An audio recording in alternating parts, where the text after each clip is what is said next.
All right, now it is my distinct honor to introduce Afshan Muneer, who is a distinguished alumni from graduate from ITU. She graduated, I believe, in 2015.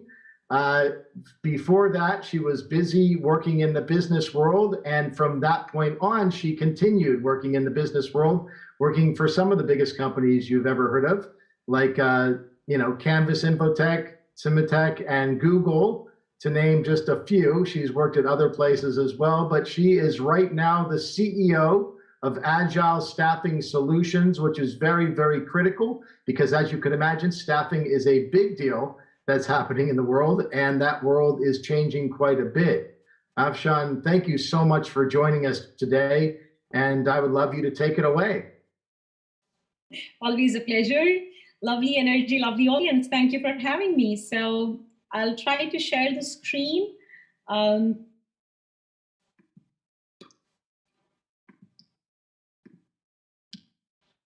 And I usually like it audience driven. I'm going to start talking and give you as many insights and tips that I can for your career, for job application process, and job survival tips and the job hunting life cycle.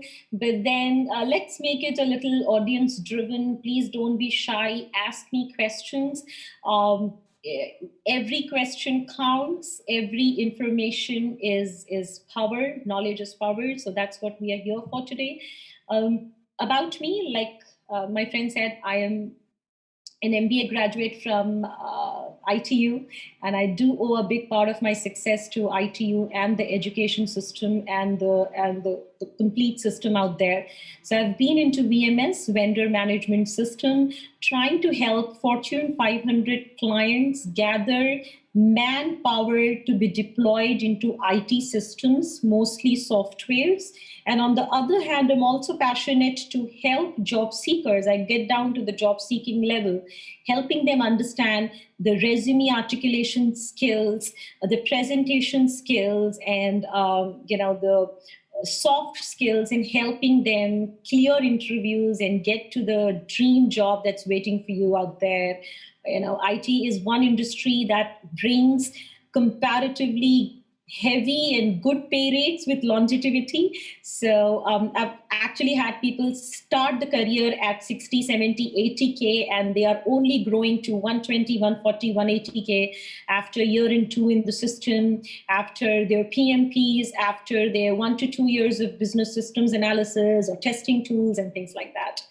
So most of us here today are doing their MBAs in the field of information technology, databases, management information system, project management, agile.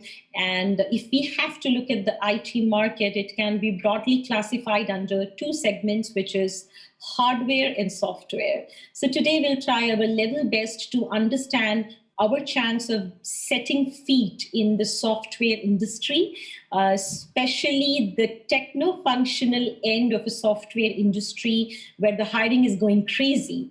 I know with the last government concerns and also with COVID hitting us, many of us started believing that job market had an inflation or had a depression.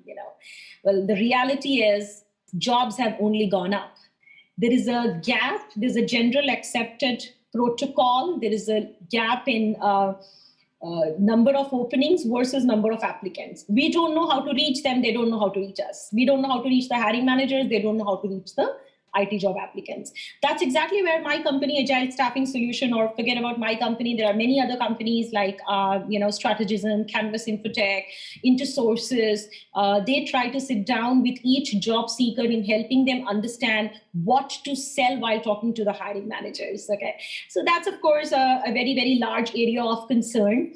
I'm going to focus on a point or emphasize on the word diversity.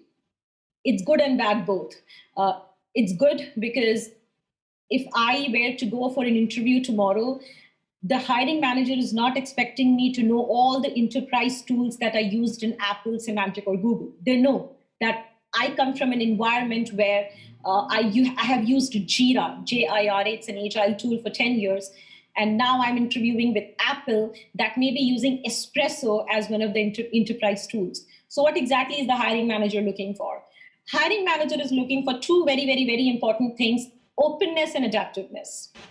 Openness and mindfulness, I would say. Write it down. The reason I'm telling you to write it down is because Udemy has a course on this for $15, and it's the most effective thing you can ever do, which is openness and mindfulness. How do I sell that, right? What goes in my resume? Your resume will talk about things like ability to pick up, adaptiveness to any new system, fast learner, open to communicate, ask relevant questions, attitude, everything cut down to how quickly you can pick up, learn, deliver, and make that $5,000, $8,000, $10,000 waiting for you every month. So that's the market we are looking at.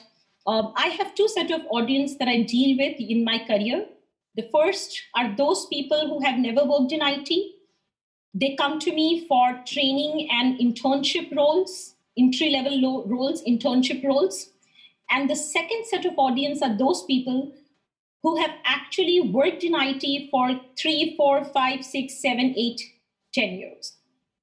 Both of them undergo the same training program, the same training system. I have worked with program managers from Ernst & Young. Let's say, disclaimer added, not disclosing any names of the companies, but I've worked with program managers from well-known Fortune 500 companies who have spent 10 years, 11 years working in a system as a head or as a top executive, as an SME. And now they're out. They're trying their luck in PG&E. They're trying their luck in Wells Fargo. They're trying their luck in Symantec, and they're not getting the job. Why do you think they're not getting the job? I mean, these are the people who have worked in this industry for 10 years. So anybody who wants to take that question, the question is, a 10-year-old program manager not getting job, he's on bench for 8, 9 months. What do you think can be the reason? No right or wrong answer. Every answer is valid. So anybody who wants to attempt that. Probably because, sorry, this is Rideja here. Rideja. Probably because they're not updated with the most recent softwares or how things are done in today's age, because you said they have 10 years of experience. And I deal with a lot of law students through my venture, Legal Scholars, which also helps in the same industry as you. And a lot of times people with 10, 15 years of experience do not really understand how things work today in the market. And they're still working from that, oh, I have experience and I've dealt with so many companies. So probably that is one of the reasons. I could be completely wrong here, but just taking sort of a shot at that. So it's not about experience, but it's more about being updated with the market, especially with IT being updated with the most latest software and how algorithms probably work. Okay, that was a beautiful answer. Yes, you're right. You're absolutely right. So I'm going to draw a very critical difference between skills, tools, applications, and methodologies.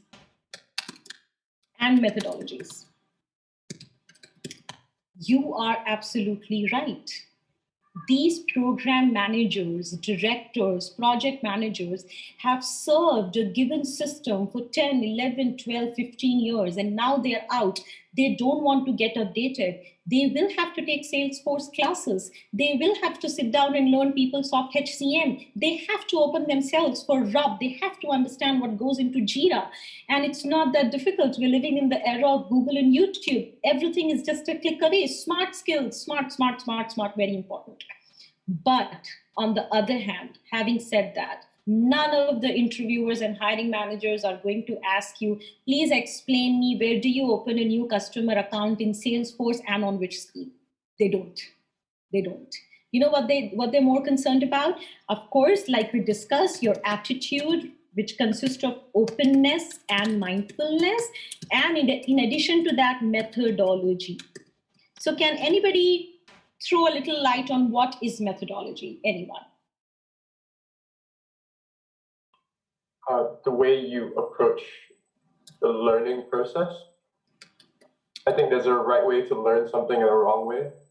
And I think if you are pretty mature in your career, you're probably maybe a little bit more stubborn, or you have a preconceived notion of how things should work, and that actually works. It could work against you.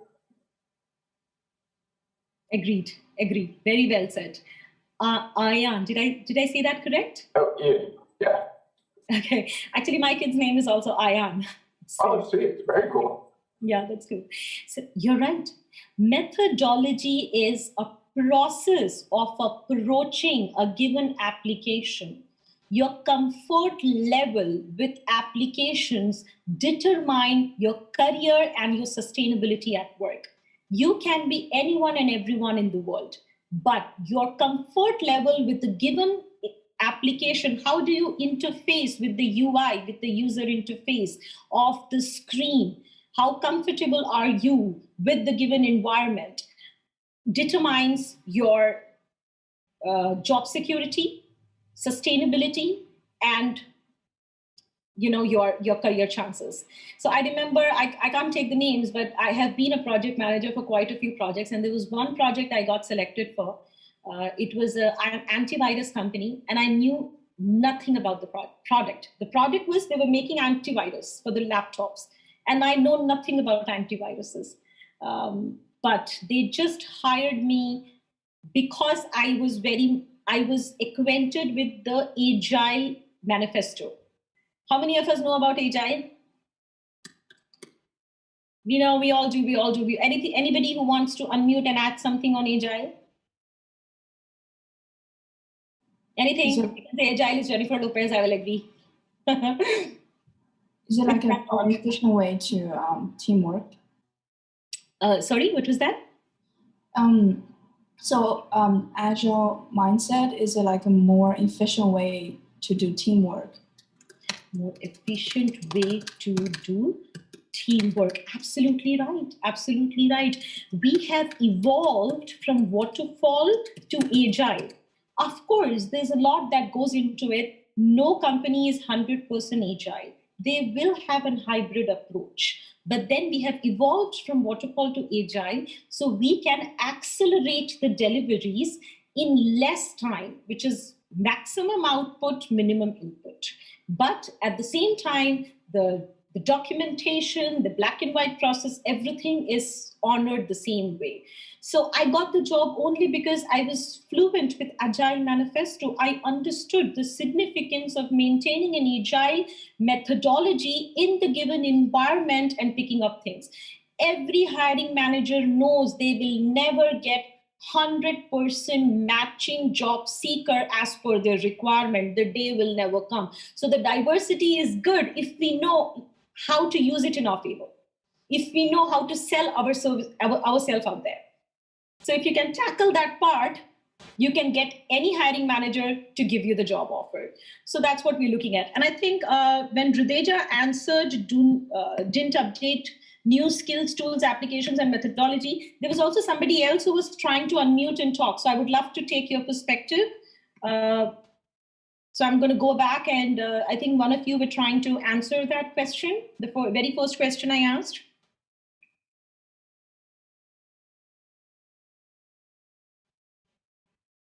Okay, we'll move on.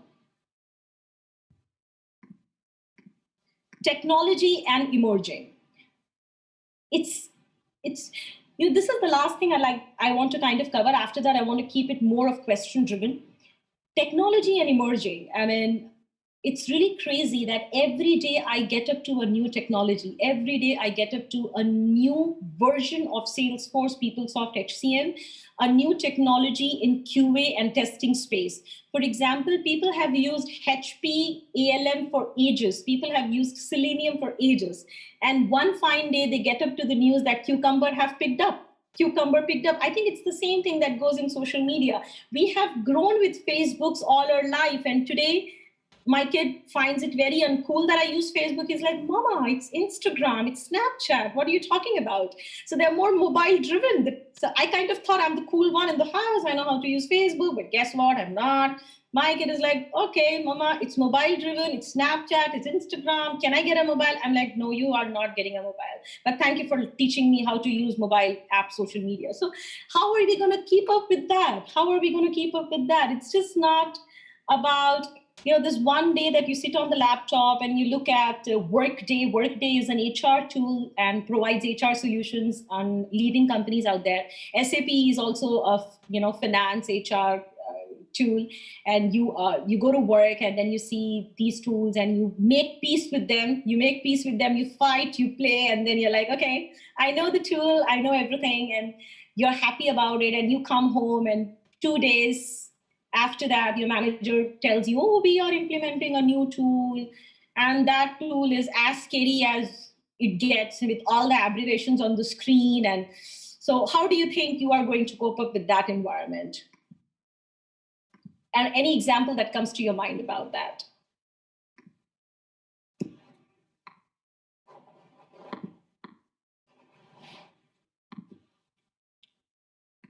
Anyone? What was the question, Professor? Okay, so the question is, let's say you get placed. You are a project manager, a business analyst, you are a quality analyst or a data analyst, you're into data science, machine learning, artificial intelligence. By the way, all these terms sound scary, but when you sit down to learn, within 2 hours, you'll understand it's a common sense of level A, level B, level C, level D. I hope my hiring managers are not watching me see this. Yeah, but that was just a joke. So let's say you go to work and you make peace with this Workday tool. And then every day you have to log into this tool, perform XYZ functions, do your EOD report, end of the day report, submit it to your hiring manager. And guess what? 2 days into the system, 3 days into the system, your manager tells you you're changing the tool, and it's going to happen all the time. Either they change the tool or they upgrade it to a bigger version, or they kind of enhance it and keep adding features. And then you're expected to undergo a lot of trainings in the jobs that you're doing, a lot of trainings, a lot of demonstrations that the vendors do and things like that. So what do you think about that situation? What would be your approach or your mindset or your feelings about, these things happening at work?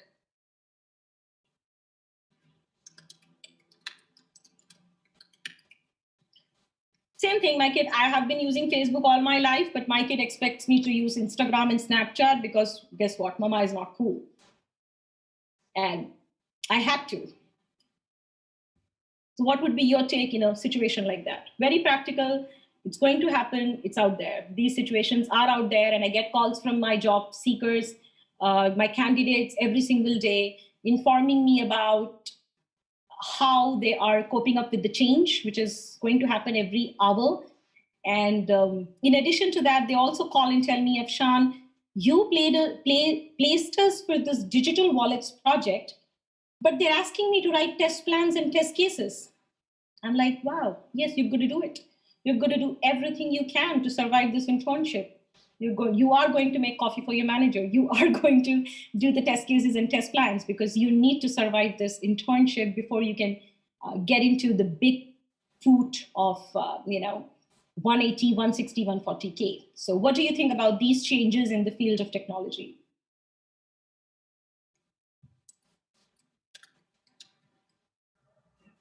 Hi, my name is Paula.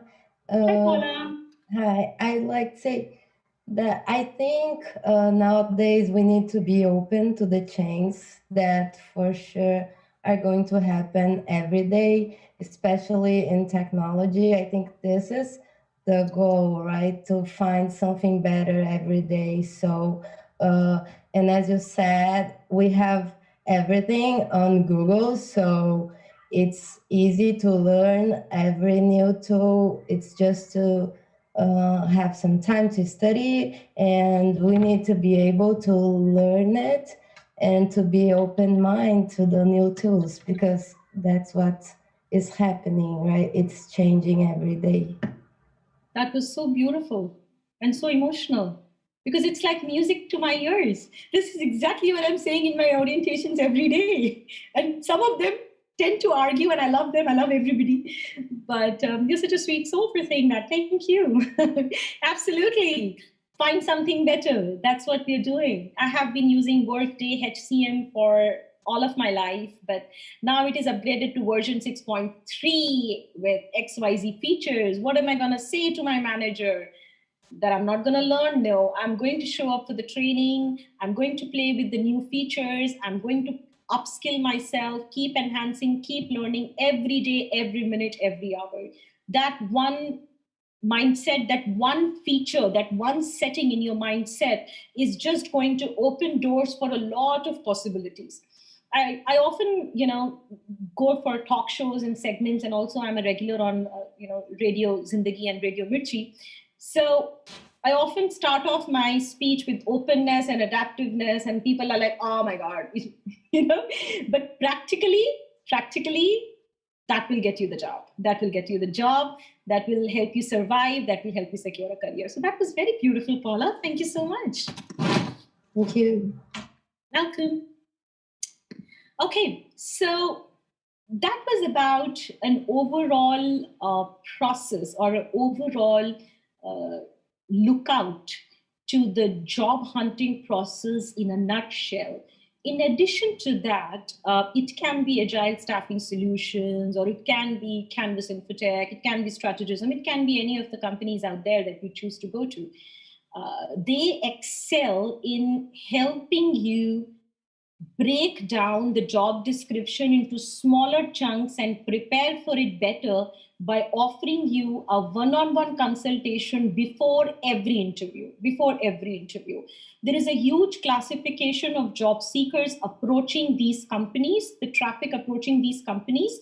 Some of you are in IT for the first time. Some of you do have some experience. Some of you have experience, but it may not be relevant. So these counselors will help you articulate the resume in a better way. If you have experience, well and good. If you don't have experience, then you would try to kind of, put things like internship, your educational details, your ability to learn, some of your certifications. And if you don't have, they will let you know about certified Scrum Masters, certified product owners, and agile certifications that you can apply for. And then the resumes go out for job application process, and then you'll start securing the end client interviews. So after you have the end client interviews, the counselors will sit down with you in helping you prepare the job description line by line on what to say and what not to say. Another thing that we need to understand about the hiring process in the diverse and most competitive IT industry is no answer is good or bad. No answer is right or wrong. There's nothing like right answer or wrong answer. It is all behavioral. It is all your approach to a given situation. How do you take it? How do you manage a conflict between two stakeholders? How do you meet the deadline of go live of an application if your developers have not delivered an internal release? How do you manage a bug life cycle? Can anybody help me understand a bug life cycle? What is a bug life cycle? As the name suggests, the small bug flying in the office. So bug life cycle is basically after the application goes live. It can be an enterprise application or a web application. Bugs are part of the process. Errors are part of the process. So every time you diagnose or you see an error in the application, you log it in the bug life cycle for the quality testers and the developers to correct it. So basically, any mistake or an issue in application is reported under bug life cycle. So these are the...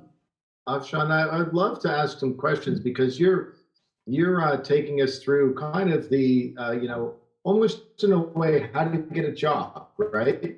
So some of this is I think that your audience is so captive and interested in some of the tricks, right? Some of the, and it's not really tricks, it's tips, really, right? So what are some of the tips? I know that that's something that you are going to talk about a little bit. What are some of those tips that are good for us in terms of understanding that for this group. So tips to apply for the job or to put the resume together, or tips for tips anywhere to get started with them? I think right where you are on your slide is exactly the question. You brought it, you have your slide up. This is I think this is you know, first of all, I want to thank you for being here, because I think your background, first of all, your experience in going to the university gives you a little bit of insight into the type of student who's at the university and the highly skilled you know, talent that is here.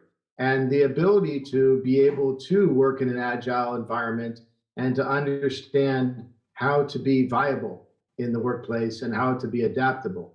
So I first of all appreciate that. And yeah, these tips right here where you are right now is a perfect place. Thank you. Yes, absolutely. So now getting to more practical steps. First things first. Job application on open portals. There are many open portals that we can think about. DICE is the one. Indeed. LinkedIn. I have loved the LinkedIn job application process. And Career Builder. Monster. This is where you can go to shop for open jobs. Now, how do you go about it? The best way to do is upload your resume. Upload your resume. So among the audience today, I know there are two broad classifications. One are those who have never worked in IT, and the second are those who may have worked in IT here and there as a data analyst, as an entry-level QA or a BA or things like that. So for both of you, this approach will help you reach the job hiring managers faster. Summary. A resume is the first impression, the first face that a hiring manager looks at. So having a clean resume is very important. And in fact, I have seen people go out there with 5, 6, 7 page of resume. Please don't do that. Please don't do that. The ideal way to draft a resume would be 2.5 to 3 pages. In fact, you don't even need 2.5 to 3 pages. A 1-page resume would do it. A 1-page resume will do it. Summary. There has to be a summary of number of years you've spent, if you have experience, the number of years you've spent in a nutshell. For example, when I joined the call today, Jake asked me about my overall experience. So he wanted to know the summary. Well, I have a problem. I talk a lot, so that's not a good example. Don't take my example, but then try to kind of keep it somewhere between 5 to 6 lines. That goes in the top of your resume, which is the summary, okay? And then comes your job history. Now, job history needs to be specific. Job history needs to be, it needs to be specific to job title, company name, duration, and description. This is something you would want to note down. Soon after summary, the right way to do is start with the job history, and the job history need to be specific to your title, company name, duration, description. In fact, a lot of times I also like to mention the location. I like it as accurate as I can because my expertise is mostly in background verified VMS systems, which is vendor management system, connecting business to business, and the job seekers I provide need to be authentic in their background verification from day one. So I like it more clear and more to the point, to every detail that we can map to. So this is what we want to do: job title, company name, duration, location, and other details. Emphasize this is the USP area. Anybody wants to take a call? USP stands for your unique selling point. This is Hrideja again. Okay, hi Hrideja, thank you. That is beautiful. Unique selling point. This is where emphasize your project. This is where you will have to adjust every resume as per the job description. If you are going to use the same resume for every job description, it won't fly. It will not fly. We will have to sell the need of the hour. For example, if Rideja were to apply for a data analyst position and she had a resume drafted and crafted on her data entry skills, documentation skills, attention to detail skills, then it is good for that particular job application. But let's say 2 days later, she wants to apply for a business analyst or a business system analyst job opening, which is more focused on SQL skills and BRD skills. BRD stands for Business Requirement Document. Please don't get scared. It's a stupid WordPad document, a 60-page document with table of content. A 10th grader can do it. So nothing to worry about that. So now let's say on 2 days later, she wants to apply for a BSA position, which is systems analysis, which is more focused on SQL and BRD skills. Do you think her ability to document and do data entry would sell in this other job? No, not really. Not really. She will have to read the job description 5 times before she can put the selling point in her resume. So emphasize your project. How do you sell the need of the hiring manager, either in your past experience or your ability? In your ability. It's as simple as that. If you have not worked on data entry in the past, it's okay. How do you make a sale pitch and convince the hiring manager that give me a chance and I'll do it? I'll do it. I would also want to give you a tip. I'll give you an SEO tip, a search engine optimization. Refer to cover letters. So pull up as many cover letters as you can on Google and read it. Read it. It will help you make an elevator speech and a sale pitch before you start the resume application process, and then mid-vendor call, and then end client call. So emphasize your project basically means sell the need of the hiring manager, read the job description 5 times before you could start selling that particular skill set as needed by the hiring manager. And the industry is so crazy and competitive out there. The mid-vendor, there are going to be 2 hiring stages for you. And within each stage, there can be multiple steps, but in a broader picture, there are 2 hiring steps for you: mid-vendor call and end client call. Mid-vendor is going to look at your resume for 10 seconds. Hiring manager is going to look at your resume for maximum 1 minute. That's it. And then they'll schedule the call.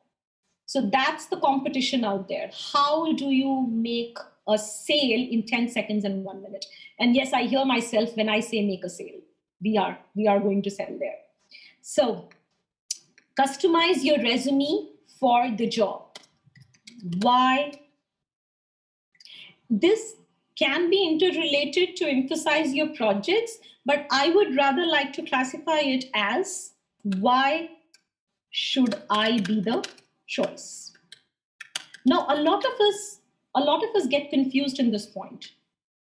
A lot of us get nervous. They look at the job description and they see that the client prefers somebody from a computer application background, but I'm not a computer application graduate. I'm a BBA, a bachelor's in business administration, and an MBA in business administration. So let me not apply for it. Never do that. Never do that. Apply. I have seen all crazy things in this industry. I have been selected for a project where I have no clue about antivirus products, and I was working there as a UAT project manager for 2 years. So, end of the day, anything can happen. A lot of my candidates, they went for this healthcare EDI project. They didn't get hired for that project, but Optum has called them back for a data entry level position. So you want to be out there talking to as many hiring managers as you can. You want to make sure that you apply at least 25 to 30 jobs every day on all these portals. In fact, 25 to 30 is a very reasonable number I'm giving you. Get as crazy, as aggressive as you can in the job hunting process. Now make sure your resume is ATS friendly. Okay, so this one, application friendly. This is very, very, very critical and very important. So you want to pay extra attention and take notes. I can be anybody and everybody. Do we remember in initial call or the presentation, the student government officer, she shared some openings with us about public relation officer and things like that. It can be any position that you're going for. But if you are not a software friendly person and not savvy in accessing given applications in any industry, then you won't get the job. Let me be very clear, you won't get the job. You can be working for a flower shop, but you need to know the CRM tool used in the flower shop. Or you can be working for banks like Wells Fargo, Bank of the West, Bank of America. You should know the enterprise tools and the web applications used. Your comfort level, again, the point to be noted is your comfort level to pick up on the given environment, learn, execute, deliver. That's what the hiring managers are looking for. The moment you tell them, I'm not a very software person, I'm not very friendly with online tools, you will not get the job in any of the industries out there. Not even in hardware, not even in manufacturing. So this is very important. Make sure your resume is application friendly. So you want to make a point to express your comfort level with applications. I mean, you might have seen these days when you go to Safeway, there's a self-checkout option. I go, I can scan the products I purchased, and I can, punch my card number, pay for it, and just kind of take the receipt and go. What are we doing there? We are interfacing with an application. We go to watch a movie, we punch in the numbers, we give the card, we get the ticket. What are we doing there? We are trying to develop our comfort level with the application. So if you look at it, we are actually surrounded by applications day in and out. Today I'm talking to you over Zoom, which is a communications tool used for enterprise solutions. I made it sound fancy. It's a simple communication tool. So that's exactly what we're looking at. So here I can say desperate. Yeah, just be desperate. I want the job. I'll do it. I'm happy. And happy vibes. Energy. You are nothing but energy. You're nothing but vibes to these hiring managers. And they respond to it. I remember I went for an e-commerce based company. I did not join them, but they were a cosmetic company for an e-commerce platform. They asked me questions about Oracle. I could not answer. They asked me questions about payroll. I could not answer. They asked me questions about spreadsheet pivot table. I said I can do it if given a chance. I could not answer. They actually hired me because I could answer a question related to emotional quotient. I could, they wanted to understand the emotional intelligence and the emotional attachment I can have with the branding. And they actually hired me because I told them that process improvement is continuous. I will come in the company, I'll compile the as-is, I'll propose the to-be, I will bring process improvement every single day. The only thing I said was change is constant and I'm happy about it. I have been a change manager myself. Change is constant and I'm comfortable about it. I got hired. It was a $55 an hour job. And I'm not kidding. This is exactly the situation they live. I did not answer anything. I remember it was a panel interview. One of the panelists kept on asking me, can you tell me how to log XYZ on a given screen in Oracle? So that's the industry we're looking at. Okay. Yeah, I can do it. Very important. Essential, I would say, one of the essentials. Desperate, happy vibes, energy. They love it. Also, one of conflict management skills. Please look this up. Conflict management, stakeholder management. This is common. Conflict management skills and stakeholder management is common in any and every industry. It can be hardware, manufacturing, construction, IT, non-IT, business, softwares. Stakeholder is anyone and everyone that benefits from your project or your job. So these two things, conflict management skills and stakeholder management, are very, very important. And if you were to go for PMP, there's actually a set of templates and a set of process flows that can help you manage these two areas in any given job. Okay.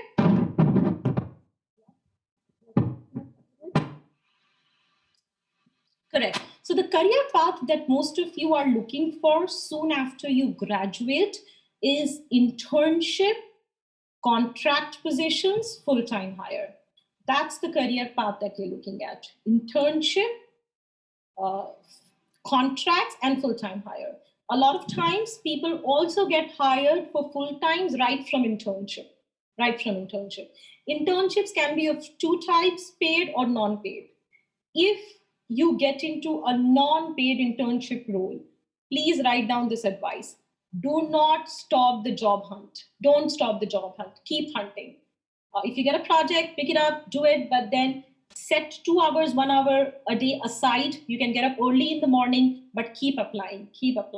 You need a pipeline of at least 10 end clients every week to land on one offer in 6 weeks.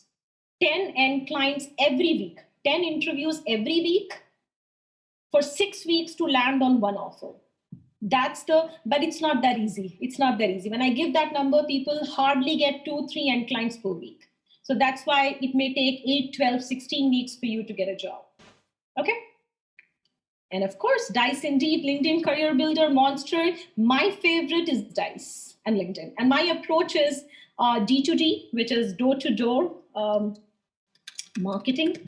Don't be reactive, be proactive. Please upload your resume. So after you upload your resume, the mid-vendors will reach you with the job description.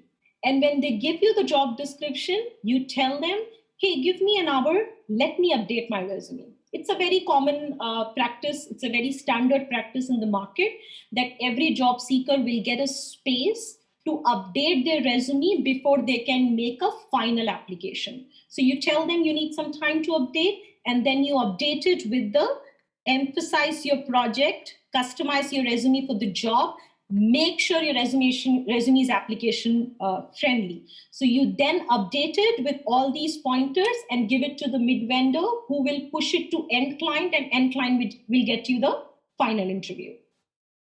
So that's pretty much what we're looking at. And again, don't worry about remembering all of this. All you should worry about is jumping in, expediting your application, putting yourself out there on LinkedIn and Indeed, letting the hiring managers reach you. Just get on the stage. Don't forget, don't fear or don't kind of delay things, and you'll swim in, you'll get the job. So yeah, that's pretty much from me. Questions, concerns, any confusion points? I would like to add, to maybe jump off here for a question, Afshan. Mm-hmm. First of all, I think your energy in terms of positive attitude and keeping people focused on applying is really important. And I think, one of the things that is very difficult for people is rejection. And obviously in job applications, rejection happens all the time. And, I happen to be in the entertainment industry and global tech, but the entertainment industry specifically is filled with rejection. So if you can't handle rejection, that is definitely the wrong business to stay in. And I know that certainly from my life experience, when opportunities happen, they're big and they're really rewarding.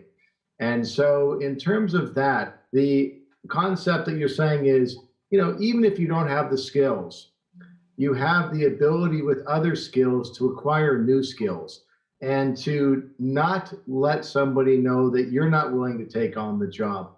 In terms of that 10 seconds that you're talking about, right? You've got that 10 seconds for somebody to pick up the resume. Mm-hmm. And when you're trying to tailor it, and I love that you said you tailor it for the job that you're applying for, right? I think often what happens is people say, well, I'm going to possibly get rejected, so I don't want to waste time on that. Well, you're almost guaranteeing that you get rejected if you don't spend time on it. So it's even more of a waste of time if you don't tailor it, right? When you're looking at the, in terms of tips, I've, heard a lot of recommendations from, look at the job description. And try to think of some of the words that are in that description and put those in your resume.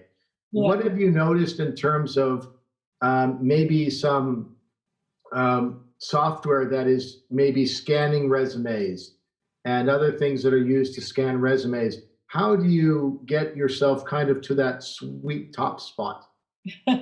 Oh, that is such a lovely question, because that's true. That's very practical, and that's exactly what I encounter on daily basis. So a lot of times when a resume undergoes an application or a software to check its eligibility for a given position, then most of the cases they will Alt F and try to match buzzwords from the JD to the resume. So if we are using artificial intelligence, if we are using an application, I'll give you a quick example. Let's say. And when you say JD, you're talking about job description, right? Yes, I'm talking about job descriptions. Correct. Okay. Yeah. Great. So let's say there is an opening where client says, I need a IT Salesforce analyst, 0 to 3 years of experience. IT Salesforce analyst. Please be mindful. IT Salesforce analyst is a techno-functional job. You can be there as an end user and interface with the application, learn and do it. You do not have to be an admin, a programmer, or a coder. You don't have to know programming and coding for more than 60% of software jobs out there. That's a myth a lot of people have, but I want us to kind of, think away from it. So let's say the job description is 0 to 3 years IT systems analyst. Then the resume should have at least the word sales.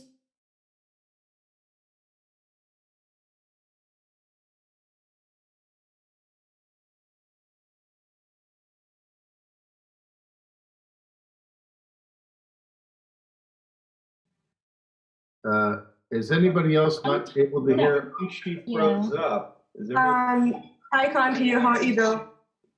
I think she's back now. Afshan, I think you're back now. Can you hear us?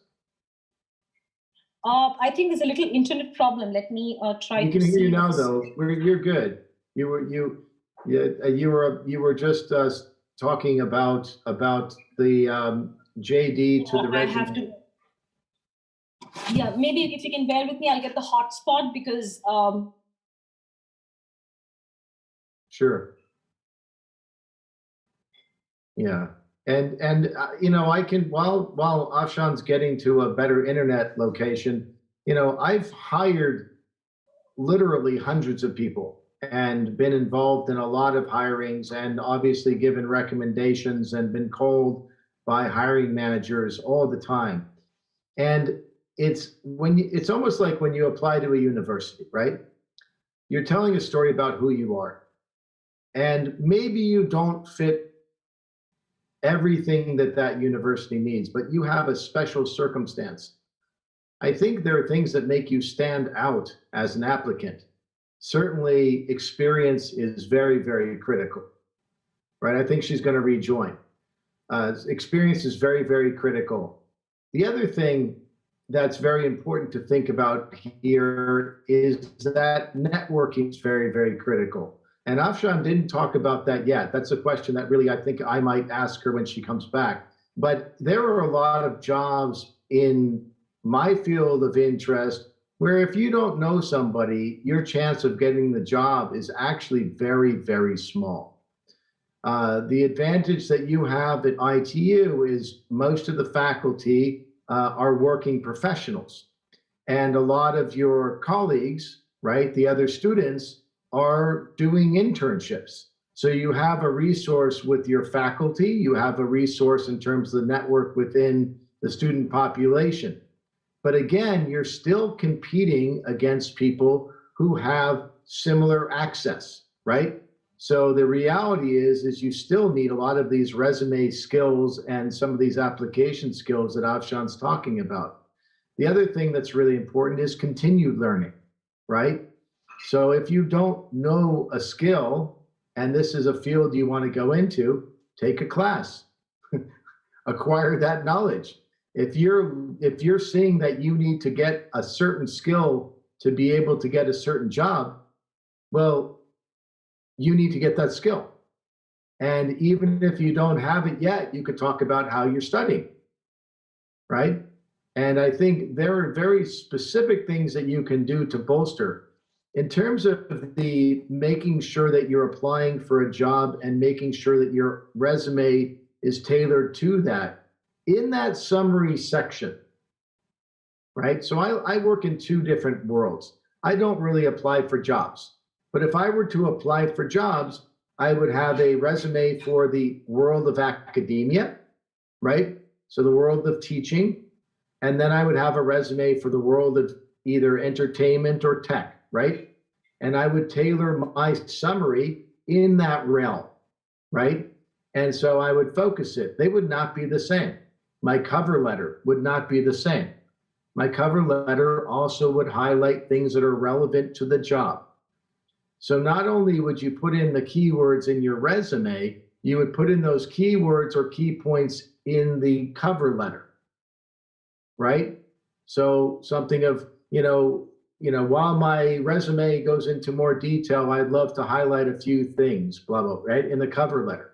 That way they look at the cover letter, they understand, oh, it's maybe worth taking a look at this resume, right? So there's certain things that you can do to position yourself. And the one thing that I think is very, very important is don't lie, okay? But also do not undersell yourself. I think we get into a weird place where we think, oh, I don't want to sound like I think I'm the greatest thing ever.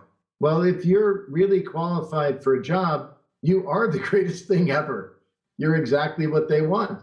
So you can tell them that, you wouldn't write, I'm the greatest thing ever, but you could write, I'm uniquely qualified for this position. Here are the reasons why, right? Then it's one of those things where it's not, oh, I really want to do this job and I'm willing to learn, right? In the interview, you can say, listen, this is something I've already looked into and I love doing it. I would love to learn more. I'm somebody who learns very quickly, right? That's fine in the interview. But when you're applying, very critical, I think somebody's trying to get back in, very critical to not undersell yourself, okay? I think a lot of us are really trained to be decent, humble, right? Not to brag, not to be vain. It isn't a vain thing to talk about your qualification for something, right? And when I talk with prospective students or I give advice to people from either my field of interest or a different one, I look at the body of work that somebody has done. What is their background? And what is the quality of the body of work? And what is that person missing, right? Are they a developer who needs design skills? Are they a design person who needs development? Are they somebody who needs more business acumen? What are the things that that person is missing? And you can look at yourself and say, I'm very interested in this field. What do I need to do to get there, right? And if you don't know, talk to friends in that industry, talk to faculty in that industry, right? I'm available to all of you, okay? Just because I oversee the digital arts department doesn't mean that I don't understand business. I lecture at business schools all the time, right? I guest lecture and come in and talk about tech, film, app development, So everything. Sorry about that. There was a little internet issue in our location. So oh, you're back! Yay! So I was just telling them that one of the things that's really important is not to undersell yourself, right? If you have qualifications, be proud of them, and to make sure that you put in your resume and your cover letter, some of those key words so that you'll be able to be found by a hiring manager. But I'm going to leave it back to you. Okay, here you go. I'm going to put myself on mute. Thank you for coming back. Jake, I think she's frozen again. She texted me saying that the internet is out in her whole area. Okay, well, if she can't come, I think she's clearly having some internet issues. Okay, well, if she doesn't come back, I think she was getting to the, she had finished her presentation. Oh yeah, are you back? Are you back?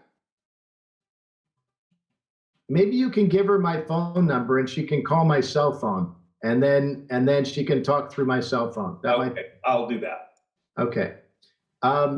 So again, I really like that you're able to hear from someone who graduated from ITU, who's been able to utilize their skills to not only get themselves jobs, and she even explained to you, I got jobs. Yeah, she said she got jobs she wasn't technically qualified for, right? But she had transferable skills. She had the ability to learn things based on past work, right? It wasn't that she didn't know what she was doing. She just didn't know that particular technical thing, right? But she actually knew what she was doing. They would never hire somebody if they didn't know what they were doing in that regard, right? So that's part of it. There's a confidence. Again, everybody has unique skills. No two people going for a job, no two people are exactly the same. That's why at the end of the day, one person gets the job. And that's it. And there are a number of reasons, right? Person has software skill. Person has design skill. Person came from a unit. Try connecting. That could say actually. Afshan, do you want to call my cell phone? Bill, can you give her my cell phone? Yes, I put it, Afshan, I can call on cell phone. I sent it to you on WhatsApp. Yeah. So, I don't want anybody to feel like they can't get a job that they love. Okay. I work on things that I love because that's what I want to do. And when I don't know how to do something, I learn. All right, here we go. We have somebody calling from Sunnyvale. I'm pretty sure that's her. That's her. That's her. Yeah. Are you our distinguished speaker? Hello? Hello. Hi, Jake. Can you hear me now? Everybody can hear you. There we go. You're talking from my cell phone, and I will put it up to the computer. So go ahead. Yeah, sorry about that, guys. Looks like the internet is down in the complete location. So I'm in Sundale Drive, Fremont right now, and I did not expect this to happen. But I think I've heard what Jake was saying a little bit, and I kind of agree with him that believe in your dreams, be out there. If you're hardworking and you can put your mind to it, you can do it. All of us have started from a point where we knew nothing. It was zero, it was nothing, and today we are who we are. Nothing is everything, so please be proud of that. And just go out there, be there in front of every hiring manager. And I think, Jake, I left you with a very good question. You asked me about rejection. Is that correct? I think, yeah. Yeah, that was where we were. But I think it's okay to know that rejection happens, but you should really try, because often what happens when you get rejected, right? And Afshan, I'd be curious if you feel the same way. When you get rejected, it could be for a number of reasons, and it could be that your application is fine for a similar job. It's just for that particular one you applied for, it didn't work. So either you can adjust your resume or cover letter, or you actually can keep applying because you have something that's ready to go. So it's not a waste of time to prepare a resume for something. Exactly. Every rejection is a step to the job waiting ahead. Please take rejection as nothing but a ladder to climb up. And people are getting rejected for job interviews and positions after 10, 11, 12, 13 years of experience. It's basically not about if somebody is good or bad. It is just about fitting into a given system. Can the person fit into the system and deliver what the client is looking for? It's that simple. It has nothing to do with you being rejected as a person, as a personality, as a human brain, as an individual. It is never that case. I get rejected after 16 years of experience. I've been a YA, a young achiever in my TCS days, where I was recognized for managing large-scale teams at the age of 21, 22. But then I get rejected all the time. So that's absolutely fine. It's not me that they're rejecting. They're just concerned about if I can fit in the system and deliver the need of the hours. That's all. Yeah. And there are situations where the job is really filled by an internal candidate, and that happens as well. Yeah. So you might be actually unbelievably qualified, but somebody just has a better connect to that opportunity. So I really appreciate you coming on. I always love to take a group picture when somebody's on. Unfortunately, we can't take your group picture. So hopefully we can take a video picture, do a freeze frame and send it to you. I really want to say thank you for joining us. It is a pleasure. Anything I can ever do for ITU, I'm always in. I will make that space on my calendar. I will show up. No negotiation. You give me a date and I'm there. I owe a big part of my success to ITU and the education system, professors, everyone out there. Okay, well, maybe we'll get you to come in and do a job search nugget or something to teach some sort of course on this, okay? Sure, Okay. any day. Okay, thank you very much. You're welcome. Thank you for having me on the show. Everybody can say thank you. Bye. Here we go.